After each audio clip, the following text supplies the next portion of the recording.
Welcome to the Growth Cap Podcast, where we chat with CEOs, investors, and other key industry leaders to uncover insights and strategies for accelerating growth and succeeding in business. I'm your host, RJ Lumba. In this episode, we chat with Mike Morini, a 30-year software veteran experienced in growing and scaling enterprise software companies. Mike is the CEO of WorkForce Software, a cloud-based labor management platform that empowers employees and managers to digitize time and labor processes, optimize demand-driven scheduling, simplify absence management, and enable strategic business insight.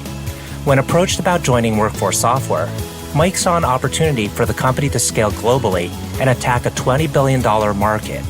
More importantly, Mike saw a path to becoming number one. We hope you enjoy the show. Mike, thank you so much for taking the time. It's a pleasure to chat with you today. You've got a very interesting background. You go pretty far back in the software world. So would love to kick off with, maybe for the benefit of our audience, we could hear a little bit about your background. And as part of that, we'll head into WorkForce Software.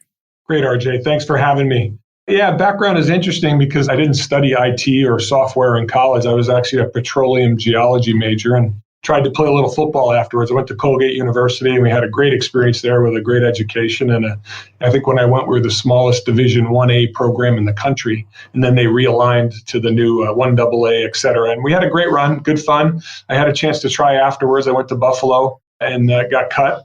I have the prestigious honor of being cut by probably the worst team in the NFL at that time, but we gave it a go anyway. And then I spent a little time in the USFL with the New Jersey Generals on their taxi developmental practice squad, whatever you called it back then, working out and not getting to play in any games, but gave it a run and then realized that, it just was marginal. Gave it a go. It was a great, cool experience. And then had an opportunity, thanks to one of the alumni, to interview at IBM.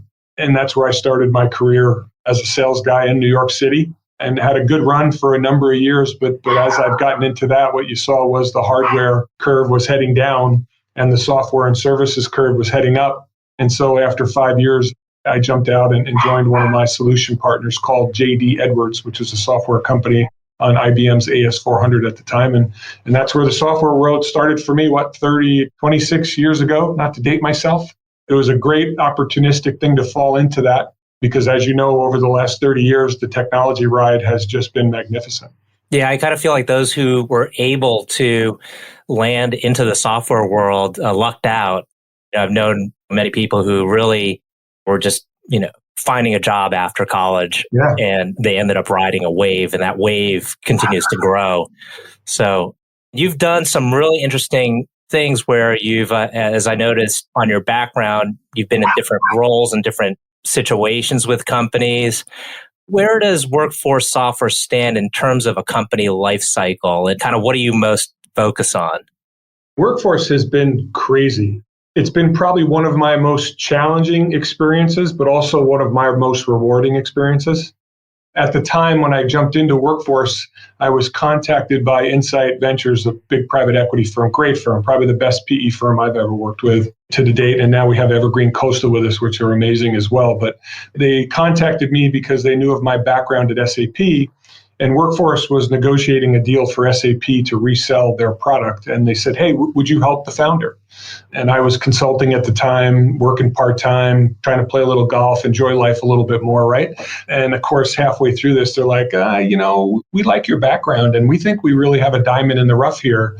Would you consider, the founder wants to work his way out, would you consider stepping in to run it? And I was like, do I really want to, I live in New York and Southern California, do I really want to commute to Michigan to try to retool a founder-run company after 17 years? But when we looked at the opportunity, and saw what was coming and saw that it was focused on labor management and saw that it was focused on engaging the employee, which was a trend that was coming. And now just opportunistically, as COVID reared its ugly head and companies found that they were not engaged in a way with their employees in a massive work from home shift where the employees felt engaged and needed and wanted, it just turned out to be a huge opportunity for us. So Came in, they really had a unique solution. There was a bigger player in the market that I think was sleepier and not as hungry and not as customer focused. And what we did is we came in and saw a great group of people that had great domain knowledge in a very difficult market, which is what we do, the time and compliance and labor scheduling and labor forecasting. It's not simple, but these folks really knew it. And what we needed to do was just modernize the approach and bring some complementary resources around them that knew how to scale globally, and we could go attack the market. And this is one where you're a number 2 or number 3, and you see a path to be number 1, and that path is materializing for us. So it's been really fun and really rewarding for all the folks around us, for the folks who stayed that were existing, and for the people we've brought in to surround the existing folks. And I think we've weathered COVID well. You feel guilty almost that when your business has additional opportunity because of a pandemic. But when you sit back and think, we're helping our customers better serve their employees through a very troubling time, that gets our people motivated to get up and go and make sure we continue to deliver and help the employees that are out there struggling the most around the world. So, and to put this into more context, what are the types of companies, we're talking about labor scheduling, labor management, what are the segments or sectors that you're most focused on? Yeah, we probably have 4 or 5 primary that we do. Retail, of course, was one, which got really hard hit. Manufacturing and distribution, companies like Walmart and Procter & Gamble and Rio Tinto, the world's largest mining company. We also play well in the state, local governments. We play well in higher education. We play well in the energy sector. A lot of oil and gas and chem companies that we play well with. There's a lot of folks that have an hourly workforce, that have a labor workforce, that may have different collective bargaining agreements that they have to consider, that have the complex pay capabilities. There are OSHA rules. There are certification rules for you to do a certain role in a manufacturing world. Anybody that has that, in today's terms, it's called the deskless worker. There's 2.7 billion deskless workers coming back to work, quote unquote. And that used to typically just be the blue collar folks. But now with the work from home paradigm and with the complexities on how you pay the white collar folks because of new regulations, those folks are moving up into a more complicated way to how you have to pay them and consider time off and engage with them. And that's made an additional opportunity for a company like us that's in the cloud, that has a flexible solution, that has more of a consumer grade user experience rather than the typical enterprise software green screen experience for a dated term. And it's provided an opportunity for us in the world's biggest markets. And so when you approached this company, or when they approached you and you took a look at the situation and you're evaluating, okay, what can be done here? How do we kind of tweak? What were the things you saw where you could have the most impact so you could maybe reignite kind of a new growth phase or accelerate the growth? What were the areas that seemed most maybe obvious to you? Yeah, the first thing I looked at was, is there a big market opportunity, right? What is this workforce management, labor scheduling, labor forecasting, time, compliance, absence tracking, all that stuff? How big is that market opportunity, right? And what we saw was a giant market opportunity. It's 20 plus billion globally. And then the next thing I look at is, all right, who are the players and where do we stand? And what I saw was WorkForce in the cloud, almost 10 years at that time, the biggest player in the market, not in the cloud, not addressing it. And then when you peel back the onion on the product, there's a basic fundamental difference. Most of the products out there, and I don't want to get technical because I'm not the technical guy, but they're more parameter driven and you got to put pieces in place. But what WorkForce had was this engine that sits at the bottom that was a real-time rules engine where even the most complex situations in the field, you could configure what you needed to do rather than having to come back and have a coder do it. So in this time world, more than any that I've played in, every customer says we're unique, but they are, because you could have 2 companies sitting next to each other that have a state regulation on how they pay their employees, but they could interpret it differently and want it done differently. And you have to have the flexibility to do that. So you want to be able to provide what they need out of the box, 50, 60, 70%, but you also want to have the capability in your technology so that you can make that unique change for them so the solution fits their needs. You still want to push best practices and have standards, but there are unique things in this space that we need to be able to do. And when I looked at competitors in the space, Nobody had that as the foundation that WorkForce did. The other thing is it's really hard. It's not really, even though I say we're bringing sexy back to timesheets all the time to our folks, it's not that sexy. But what it is in our world, we call it sticky. Nobody likes to screw around with how you schedule your employees and how you calculate their pay. So once you do it and you get it in, it's long-term partnerships. So if we do this right, and there were some things we had to do. When you come into a new situation, you had to understand, you had to stabilize. How do we build the product? How do we sell the product? How do we deliver the product? And is it something that I can globally scale? So we spent a couple of years stabilizing, modernizing changing from an old way to build product to an agile methodology, some of the more modern approaches. I brought a new go-to-market leadership team in on how the selling motion and how to better qualify to make sure we're putting our product in the right place. So we spent a couple of years stabilizing. In parallel with that, we started to look at the globalization. We were in 40 or 50 countries at the time. We're now in 80. So how do we globalize and make sure that we can get out of the box right away in a country and get them going with 40 or 50% of what they need as we stand up our product right away?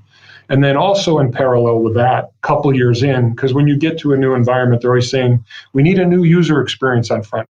Well, yeah, you want to give a new user experience, but you have to make sure your foundation is solid first. It's like adding onto your home before you put a foundation on, right? It'll tumble if you don't do it the right way. And so we started innovating on the side. And so we've seen this history of a couple of years of stabilization, globalization in parallel with that. And then in early 2020, we launched our new suite experience with a whole new consumer-grade user experience, and the timing was perfect. And so it's one of those situations where all the best laid plans, right? This is one where you do the restructuring, you do the hard work, you re-engage really well with your customers.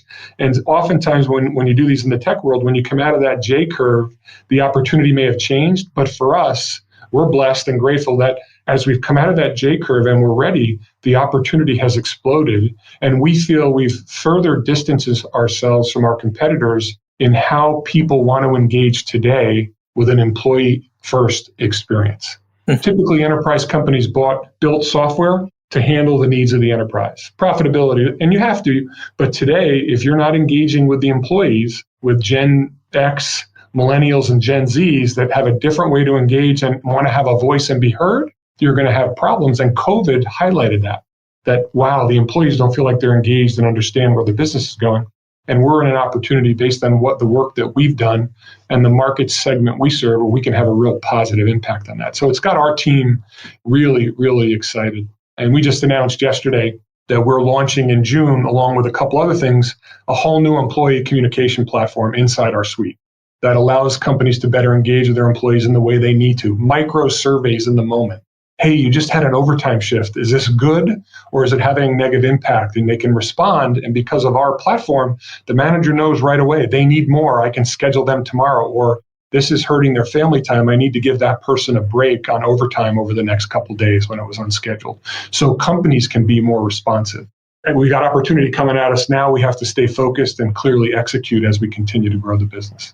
Yeah, there's a lot that's transpired since you joined there several years ago, and that's apparent with all the different moving pieces that you helped kind of stabilize and kind of reinvigorate. As you were describing this, I couldn't help but think this is not only is it a challenge to figure out the appropriate strategy and execute on that strategy, but you're also working with people here who maybe some have been there at the company for a long time, some have maybe kind of adopted a legacy culture.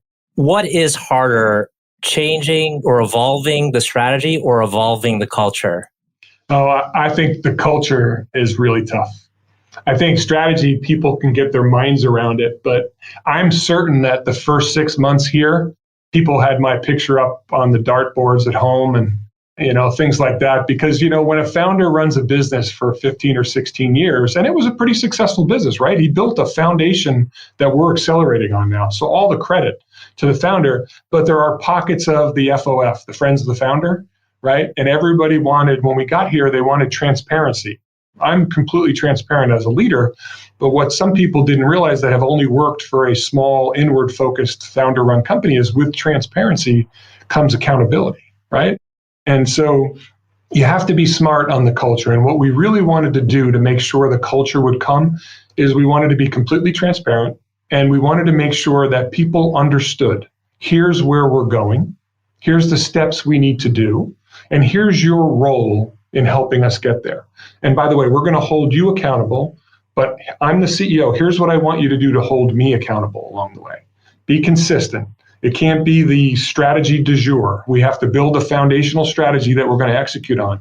And what we found through the years and where we've gotten positive feedback is we've been consistent. They may not have liked all the decisions we made, but we've explained to them why the decisions we've made were for the good of all 700 employees, and that's why they did it. So as a leader, I think the thing that helped me most with the team is the whole methodology, and it's something we've pushed hard, is listen first and talk second.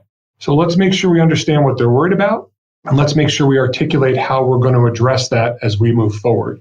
And that's as an ex-sales guy and with a dad who raised a sales guy's son, and having been a sales leader a lot of my early career, you always have to educate the folks on it's not the best talkers that are the best salespeople, but it's the best listeners. And if you just listen to what your prospect or customer is saying, you'll understand what they want and need.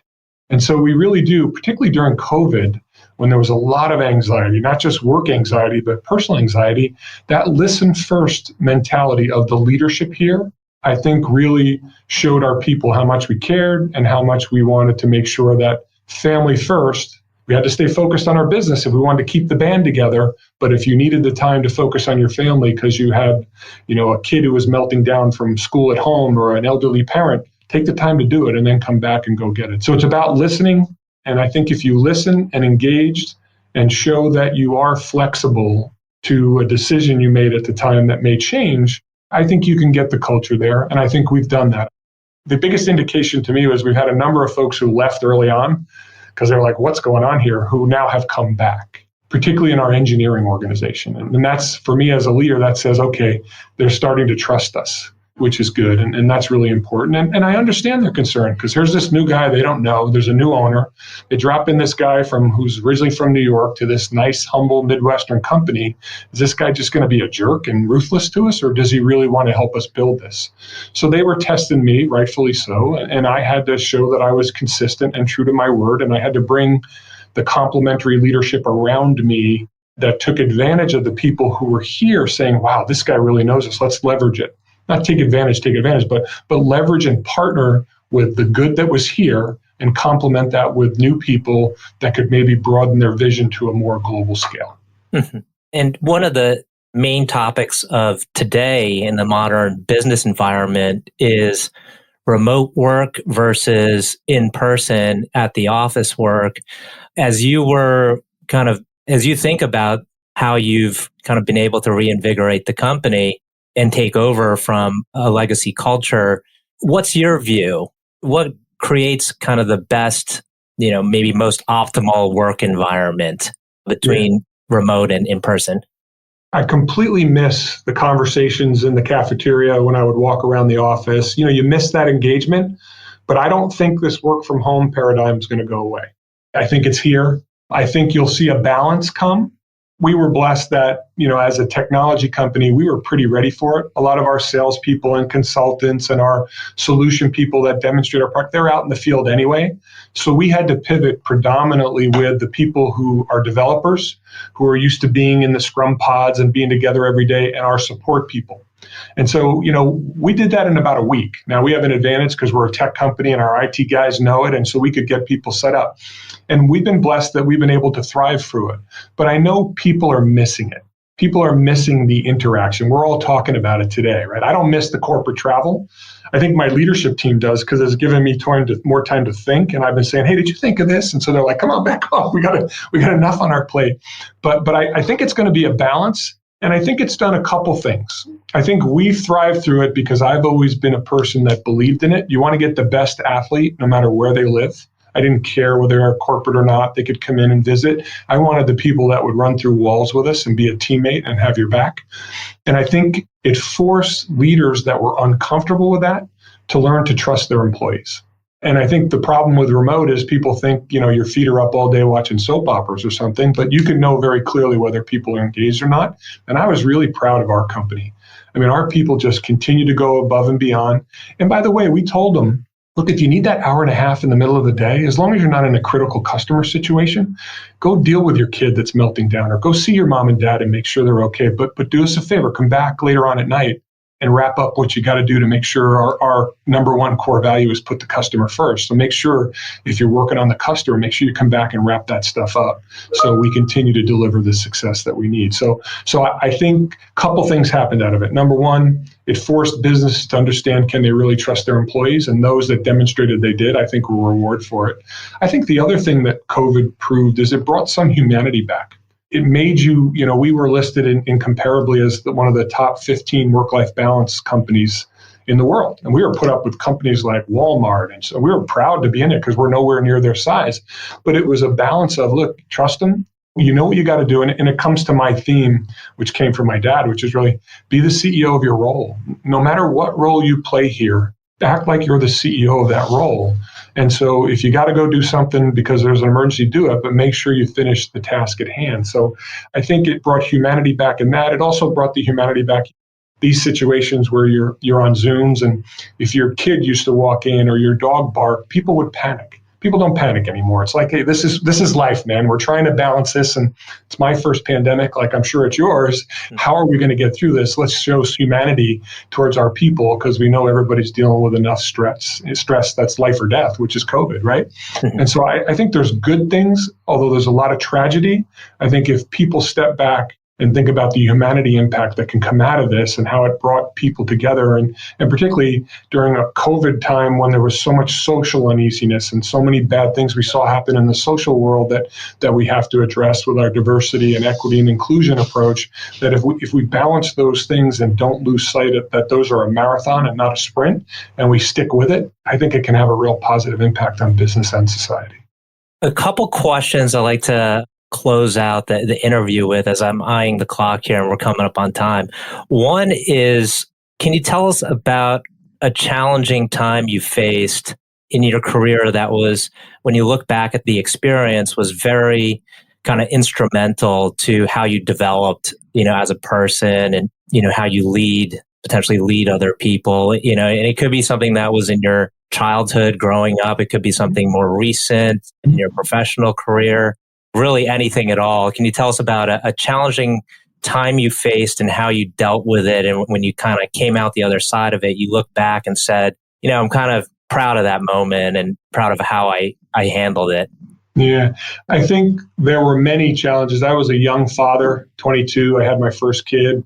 My dad swung a hammer for a living. I had to go make it on my own, right? And so I think there were challenges then on how you provide, and you go and you just pick yourself up. And I just got cut from playing football, which is kind of the first setback I've had in my life. And you just pick up your bootstraps and you go and you run through it. And so that presented a groundwork. And I was raised having to work for my dad's small contracting company. We didn't know you got paid for summer jobs. We thought you did that to live at your house, right? So I realized that hard work paid off. And I think there were a number of challenges, taking risks in careers that did it. But I don't think, and I know it's later in my career, but I don't think that there's been anything that's been more challenging on how to deal with COVID, because there is a fear factor of life and death around your community. So you have COVID, and then you have all the unrest and all the racism and all the things that were exploding in front of us in this great country, and all the scabs we were picking off and all the warts that were being exposed and things that we really need to address. And so I think COVID challenged me the most to step back and say, man, how are we going to do this? And I think it pushed us even more on the front of, man, you got to listen first and talk second. And we changed fundamentally the way we did things. We were very transparent with our people. We went from quarterly business updates to twice a month. I did a video. Whenever we had team meetings, put your cameras on, folks. I need to see your face to make sure you're okay. We changed some of the way we did things. We used to have a gym membership fee. We'd pay for you to be healthy. Well, you can't go to a gym anymore, so we immediately changed that and said, go buy a piece of equipment for your house. You're going to be stuck at home for a while. We'll advance the credit on that. Go home and go do that. Go work from home. And if you can't work from home and need to get out because your place is too small, go find a place where you can go safely, and we'll pay the fee for you to go do that. The things that we needed to do to put the humanity, the flexibility of taking time if your kids were at home. We did simple things like we did story time. I read a Dr. Seuss book at noon to all the employees' kids. Put your kids on the phone for a half hour. Little things like that were never considered at work, never considered a work responsibility, that you had to step back and say, okay, how do we make sure our employees understand we know they're dealing with a crisis, but also how do we maintain our business? Because we've got 700 people here, and we're not we're a $120+ million business, but we're not a gigantic business that's going to run for 2 years without selling more product and keeping our customers engaged. And by the way, we have a bunch of retail clients. Are they going to be able to pay their bills to us, right? And so we got very conservative, and we did some furloughing and we did some reductions, and we explained to everybody why. And the premise was we want to bring this band back together again as soon as this is done. And we did it in April, and we figured for the remainder of 2020, we're going to do these reductions. Here's the folks we're going to furlough. We didn't need telesales people at the time because nobody was taking leads. We're going to bring those folks back when we're ready. Well, what happened was, our business, after a couple months, we realized people maybe needed us more now. Even though we had some retail shops that were shutting down, there were other businesses that needed us. We were able to bring people back quicker. We were able to reinstate salaries quicker. And by the way, the 5 months where we reduced salaries, we've told them, guess what? In 2021, the first 5 months of the year, we're going to pay you back those reductions.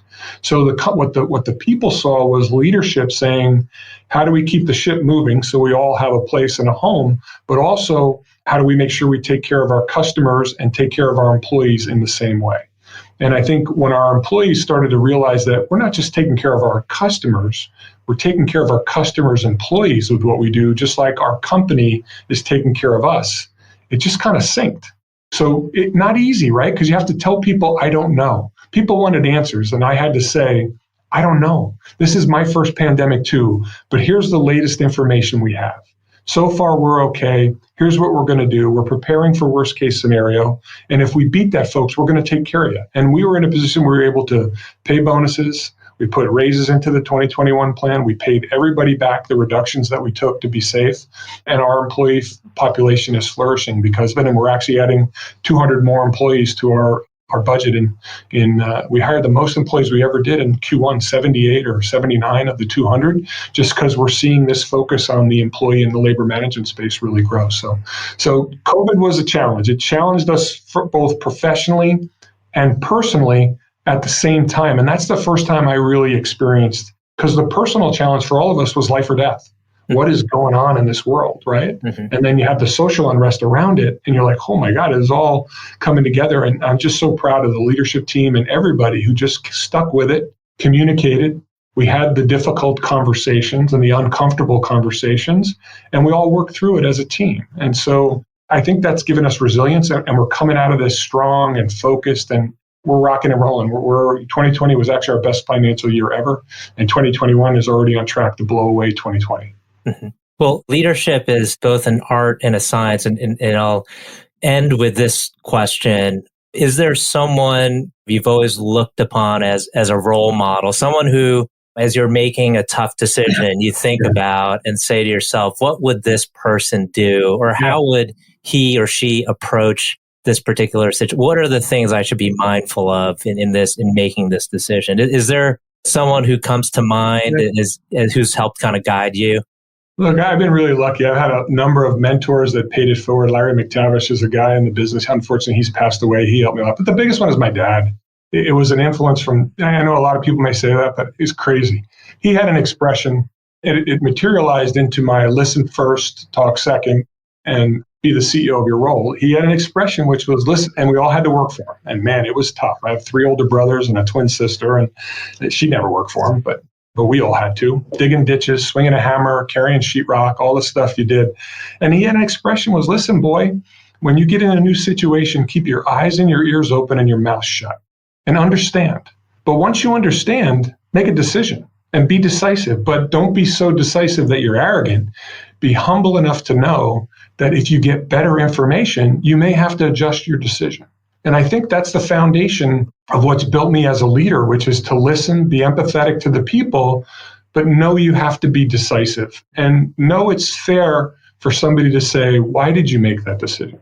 And I have no problems explaining to people why I've made the decisions I've made and that why we believe that's in the better good for all 700 people that work here and our customers, not just one group of people. And I think really that's the foundation, the work ethic, but challenging to listen first and go later is, I sit around tables with a lot of leaders that I'm peers to, and they want to be the first to speak in these meetings. And I think if they just take a breath and sit back and listen, I think it helps. And I think your people really appreciate that. And I think being empathetic and being able to say, you know what, you're right. I was leading down this direction, but you came with that new information. I'm good with your approach. Let's do it. You don't have to win them all, even if you're the leader. You want your people to win them. Right. And you get success by your leadership team's success and their team's success. And those humble leaders that can do that, I think, doesn't make you weak. I think it makes you stronger, quite frankly, if you're vulnerable. And that's vulnerability, right? Get caught up in it and be open and be willing to change your mind because you listened more and you heard what the market needed or your people needed and you adjusted what you were thinking. So, Dad may be cliche, but he was the patriarch. He's a little first generation Italian immigrant. Both of my grandparents were off the boat. And this guy built his own business and took care of 5 of us. And we never knew what we had or didn't have, right? But we did know we had to build our own legacy and that hard work would get it done. And I don't think there's any better foundation than that. I mean, my kids would say, why do we have chores? Well, I said, you have chores because you need chores. Go do them. My friends don't have chores. I don't care. I had chores. You have chores, right? So, it was a great family dynamic we had, and we miss them. Yeah, no, it's a great note to end on. You'd be surprised how many folks, no matter how successful they've become in this tech world, point back to kind of some of these, really fundamental experiences where it's a role model that's nowhere near the tech world. It's a role model that kind of gave you just some very practical, sound advice growing up. So, Mike, really appreciate you taking the time. This has been a wonderful conversation, and I know our audience will find this very insightful. So thank you. Well, thanks for having me, RJ. I wish you great success. Cheers, bud.